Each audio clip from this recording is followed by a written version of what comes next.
जैसे एक क्वेश्चन है ये, 10 gram non volatile solute dissolve in 100 gram water at 20 degree centigrade, so vapour pressure decrease 17.535 mm to 17.235 mm, find molecular weight of solute. यहाँ पे question कह रहा है कि 10 ग्राम कोई आवासशील विलय है, इसको घोला जा रहा है 100 ग्राम जल में 20 डिग्री सेंटीग्रेड पर, जिससे इसका वाष्प दाब 17.535 mm से घटकर 17.235 mm हो जा रहा है। तो कह रहा है कि विलय का अणुभार हमको पता करना है। तो देखते हैं यहाँ पर क्या होगा। हमारा क्या दिया गया है, दिया है weight of non volatile solute दे दिया गया है, अवाष्पशील विलय का भार दे दिया गया है 10 ग्राम, और वेट ऑफ वाटर दे दिया गया है कितना, 100 ग्राम। अब सिंपल यहाँ पर एक P0 होगा, एक PS होगा। तो हमने जो फॉर्मूला पढ़ा है, फॉर्मूला क्या पढ़ा है, P0 माइनस PS पढ़ा है। तो सिंपल जो बड़ा वाला होगा P0, छोटा वाला PS होगा। तो देखते हैं यहाँ पर P0 क्या हो गया, 17.535 mm, PS क्या हो जाएगा 17.235 mm। तो फॉर्मूला हमारा यहाँ पे कौन सा यूज़ होगा, तो यहाँ पर n देखो, n से बहुत छोटा है। देखो यहाँ पर ये 100 है, ये 10 है, तो मीन्स फॉर्मूला यहाँ पे यूज़ होना है P0 minus PS upon P0 is equal to n upon n। ये होगा सॉल्यूट है small n, solvent capital N। Weight upon molecular weight formula लगेगा, 10 अपॉन मॉलिकुलर वेट फाइंड करना है, 100 अपॉन 18। तो यहाँ पर वैल्यू रखते हैं 17.535 minus 17.535 is equal to 10 upon m into 18। mm को फाइंड करना है, या अपने आप फाइंड करिएगा। नेक्स्ट क्लास में इसके ऊपर और क्वेश्चन कराए जाएंगे सर। आज की क्लास में हम लोगों को जो टॉपिक पढ़ना है, राउल्ट लॉ के बाद हेनरी लॉ। हेनरी लॉ क्या होता है, इन्होंने बताया था solubility of a gas in liquid is directly proportional to the partial pressure of gas present above the surface of liquid और सोल्यूशन। मीन्स ये बताया था कि किसी गैस की द्रव में विलयता, मान लो कोई गैस है जो जाकर के द्रव में घुल जा रही है, तो किसी गैस की द्रव में विलयता द्रव अथवा विलयन की सतह पर पड़ने वाले गैस के आंशिक दाब के समानुपाती होती है। मान लेते हैं कि जैसे ये एक लिक्विड है, ठीक, मान लेते हैं ये वाटर है, इसमें हम अमोनिया भेज रहे हैं, तो ये अमोनिया जाएगी और वाटर में क्या हो जाएगी, डिजॉल्व हो जाएगी। लेकिन जब ये डिजॉल्व होगी, डिजॉल्व होने के बाद अभी वाटर का लेवल ये है, कुछ समय के बाद वाटर का लेवल क्या हो जाएगा, अप कर जाएगा। तो पॉइंट यही कह रहा है कि जब कोई गैस किसी लिक्विड में जाती है, ठीक है, तो जो इसकी सॉल्युबिलिटी होती है वो इसके पार्शियल प्रेशर के डायरेक्टली प्रोपोर्शनल होती है। मीन्स जब गैस इसके अंदर जाएगी तो गैस के पार्टिकल्स क्या करेंगे, इसके सरफेस पर एक प्रेशर लगाएंगे, जिसके कारण इसका लेवल क्या हो जाएगा, बढ़ जाएगा। तो यहाँ पर ये कह रहा है कि S directly proportional partial pressure of gas, ठीक, किसी गैस स्थिर ताप पर किसी गैस की द्रव में विलयता उसके पृष्ठ पर लगने वाले आंशिक दाब के समानुपाती होती है। तो यहाँ पर जब हम इस S को ओपन करेंगे तो फॉर्मूला हो जाएगा KHPA, जहां पर यही KH क्या है, इसी को हम कहते हैं हेनरी कांस्टेंट। हेनरी कांस्टेंट कहा जाता है। इसी तरह राउल्ट लॉ में हमने एक टॉपिक बताया था, जो इसमें जब इसको हीट करेंगे तो इसकी वेपर्स बनेंगी। तो जो इसकी जो वेपर्स होती थी वो इसके मोल फ्रैक्शन के क्या होती थी, डायरेक्टली प्रोपोर्शनल। तो यहाँ पे इस तरह लिख सकते हैं P directly proportional, partial pressure directly proportional, mole fraction, ठीक है। तो पार्शियल प्रेशर हटाते हैं तो KHX, यहाँ पे भी ये KH क्या हो जाएगा, हेनरी कांस्टेंट हो जाएगा। तो इसी के ऊपर कुछ न्यूमेरिकल हैं, कुछ न्यूमेरिकल देखते हैं। जैसे ये क्वेश्चन दिया है, इसमें the partial pressure of ethane over a solution containing 6.56 into 10 की power 3 gram of ethane is 1 bar. If the solution contain 5 into 10 की power -2 gram ethane, then what shall be the partial pressure of gas? Means ये कह रहा है कि 6.56 into 10 की power -3 ग्राम ethane का एक संतृप्त विलयन है, जिसमें एथेन का जो आंशिक दाब है वो है 1 बार है. कह रहा है कि यदि एथेन ले लिया जाए 5 into 10 की पावर -2 ग्राम, तो कह रहा है कि इसका आंशिक दाब क्या होगा. तो ये हेनरी लॉ से ही सॉल्व होगा. देखते हैं क्वेश्चन सोल्यूशन. तो यहाँ पर क्वेश्चन में गिवन क्या है, यहाँ पर गिवन है weight of ethane. Weight of ethane कितना दिया है, 6.56 10 to the पावर -3 ग्राम. और इसका एथेन का पार्शियल प्रेशर आंशिक दाब दिया है 1 बार. अगर क्वेश्चन में ये कह रहा है कि वेट ऑफ एथेन कितना हो जाता है 5 into 10 की पावर -2 ग्राम, देन इसका आंशिक दाब पार्शियल प्रेशर क्या होगा. तो हम सिंपली यहाँ से ये फॉर्मूला जो था अप्लाई करते हैं. Solubility is equal to weight upon volume होता है. तो S directly S is equal to KHPA. Volume को हम 1 कंसीडर कर लेते हैं, तो यहाँ पे वेट बचेगा. Weight is equal to KHPC2H6. Weight given है 6.56 10 to the पावर -3. KH हम फाइंड करते हैं, प्रेशर दिया है 1 बार. तो यहाँ से KH is equal to 6.56 10 to the power -3. तो हेनरी कांस्टेंट हमको फाइंड मिल गया. अब कह रहा है कि अगर वेट ये हो जाता है 5 into 10 की पावर -2, देन प्रेशर क्या होगा. तो फिर से ये फॉर्मूला लगाते हैं, KH partial pressure of ethane. Weight कितना कह रहा है, 5 into 10 to the पावर 2.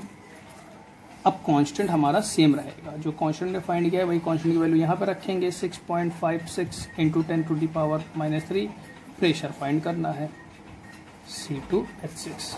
तो partial pressure of ethane is equal to 5 into 10 to the power -2 upon 6.56 10 की पावर -3 बार. इसको सॉल्व कर लीजिएगा. ठीक है.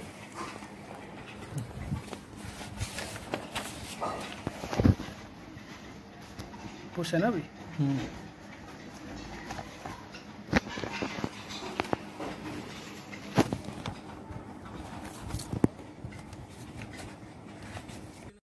लास्ट क्लास में तुम लोगों को राउल्ट्स लॉ वोलाटाइल और नॉन वोलाटाइल के लिए पढ़ाया गया था और उस पर कुछ क्वेश्चन बताए गए थे.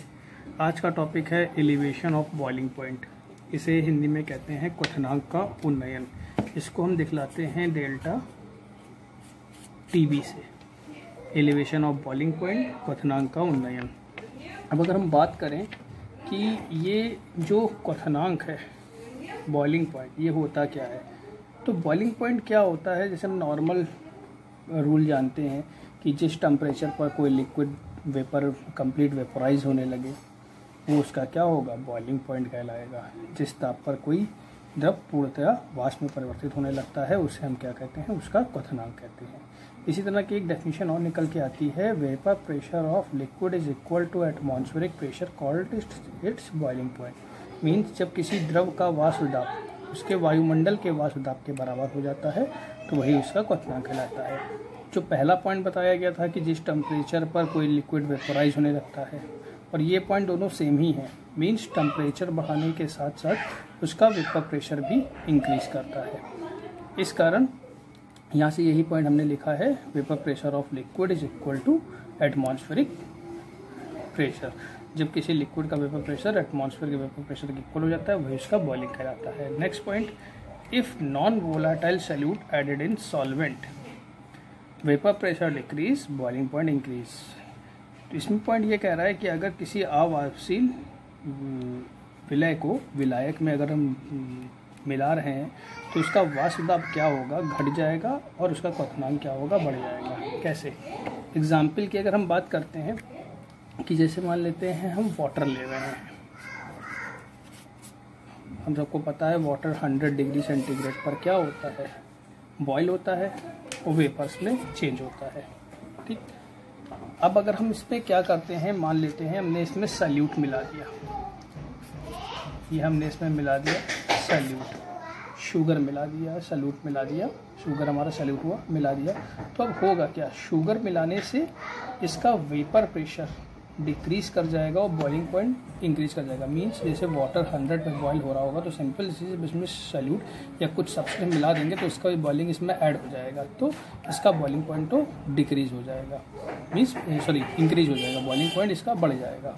ठीक, जैसे वाटर 100 पे बॉयल हो रहा था, अब हमने इसमें सल्यूट मिलाया है तो सिंपल चीज़ इसका भी बॉइलिंग पॉइंट इसमें ऐड हो रहा होगा, तो इसका बॉइलिंग पॉइंट तो बढ़ना ही बढ़ना है।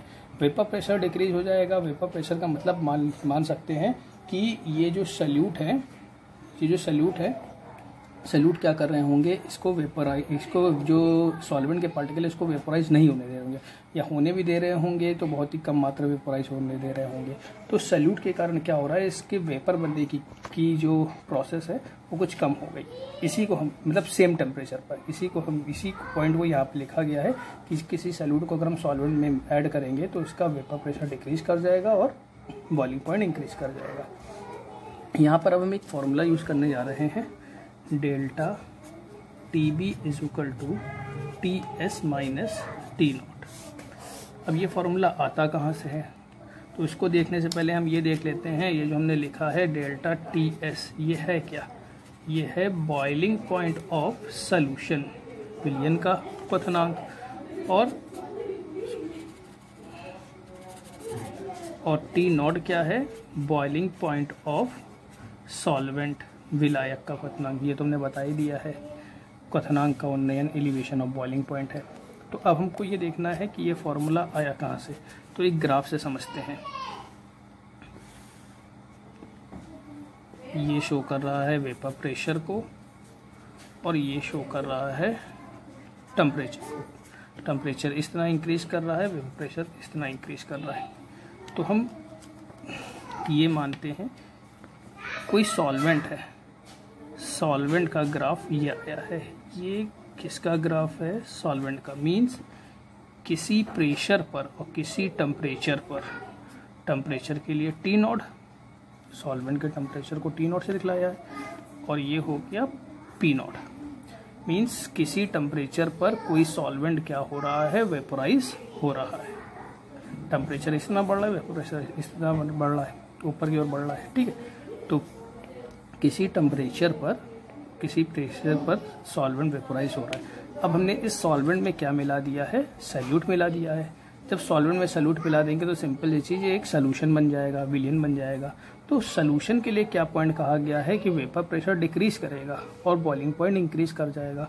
तो वेपर प्रेशर डिक्रीज करने का मतलब ये है कि अब की बार ग्राफ इसके नीचे से चालू होगा। वेपर प्रेशर डिक्रीज का मतलब इतना इंक्रीज कर रहा है तो नीचे की ओर डिक्रीज करेगा, मीन्स ग्राफ इसके नीचे से चालू होगा, और बॉइलिंग पॉइंट बढ़ जाएगा, मीन्स टेम्परेचर इंक्रीज कर जाएगा, मीन्स ग्राफ कुछ इस तरह बनेगा।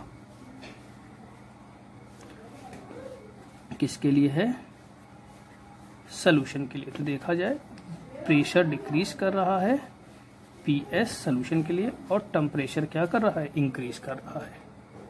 प्रेशर, वेपर प्रेशर डिक्रीज किया है, टेम्परेचर इंक्रीज कर गया है। तो इसी डिफरेंस को यहाँ पर शो किया गया है डेल्टा TB। डेल्टा ये जो टर्म होता है ये चेंज को शो करता है, चेंज को शो करता है। चेंज कैसे निकालते हैं, बड़े में से छोटे को लेस कर देते हैं, तो बड़ा यहाँ पर क्या है, TS है, छोटा क्या है, T0 है। तो ये फॉर्मूला इस तरह से निकला है, ग्राफ याद रखना। नेक्स्ट आगे देखते हैं, इसका कुछ न्यूमेरिकल टर्म देखते हैं। तो डेल्टा TB डायरेक्टली प्रोपोर्शनल होता है मोलैलिटी के।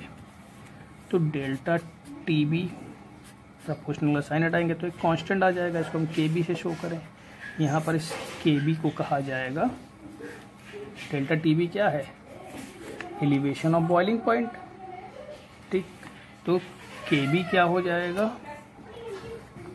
मोलल एलिवेशन कांस्टेंट, मोलल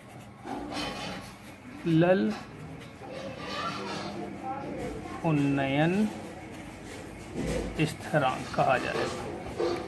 तो यहाँ पर एक क्वेश्चन Kb की यूनिट पूछ सकते हैं, तो हम इसको लिखेंगे Tb is equal to Kb is equal to delta Tb upon m। इसको अगर हम शो करते हैं डिग्री सेंटीग्रेड या केल्विन से, मोलैलिटी की यूनिट होती है मोलल, तो यूनिट क्या हो जाएगी, यूनिट हो जाएगी इसकी डिग्री सेंटीग्रेड और केल्विन मोलल इनवर्स। दूसरा इस पर न्यूमेरिकल बन सकता है, delta Tb is equal to Kb, molality open कर दें, weight molecular weight capital W into 1000, तो बताया गया था इस पर न्यूमेरिकल लगेंगे इस फॉर्मूले पर। आखिरी क्वेश्चन जो ये Kb है, कभी कभी इसकी डेफिनेशन पूछ लेता है कि डेफिनेशन क्या होगी, तो देखते हैं Kb की डेफिनेशन कैसे निकलनी है। तो डेफिनेशन ऑफ Kb की डेफिनेशन कैसे निकालेंगे, तो देखो अभी हमने क्या पढ़ा है, delta Tb directly proportional m, delta Tb is equal to Kb m। Molality हम जानते हैं, मोलैलिटी मोललता क्या होता है, n upon capital W in kilogram. हम अगर कंसीडर करते हैं if n is equal to 1 mole capital W is equal to 1 kilogram, तो क्या हो जाएगा, इसको लिख सकते हैं delta Tb is equal to Kb लिख सकते हैं। डेफिनेशन के लिए हमको इतना टर्म लिखाना पड़ेगा। अब डेफिनेशन क्या बनेगी, डेफिनेशन क्या हो जाएगी, यहाँ पर जैसे हमने पीछे ये जो लिया था नॉन वोलाटाइल सैल्यूट कहा गया है, अवाष्यशील वैद्युत अपघट्ट, ठीक है।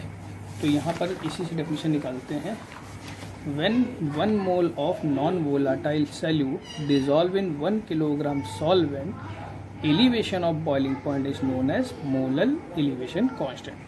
किसी अवाष्यशील वैद्युत अपघट्ट के 1 मोल को 1 किलोग्राम विलायक में घोलने पर उसके क्वथनांक का उन्नयन ही उसका मोलल उन्नयन स्थिरांक कहलाता है। डेफिनेशन सिंपल है, बस ये हमको नाम याद रखना है, एलिवेशन ऑफ बॉइलिंग पॉइंट और मोलल एलिवेशन कांस्टेंट। तो डेफिनेशन कैसे निकलेगी, क्या हो जाएगी,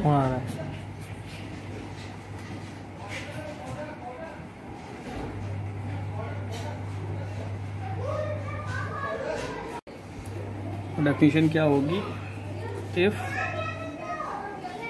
1 mole of non volatile solute present 1 kilogram solvent, then the elevation of boiling point is known as molal elevation constant। किसी अवाष्यशील वैद्युत अपघट्ट के 1 मोल को 1 किलोग्राम विलायक में घोलने पर उसके क्वथनांक का उन्नयन ही उसका मोलल उन्नयन स्थिरांक कहलाता है।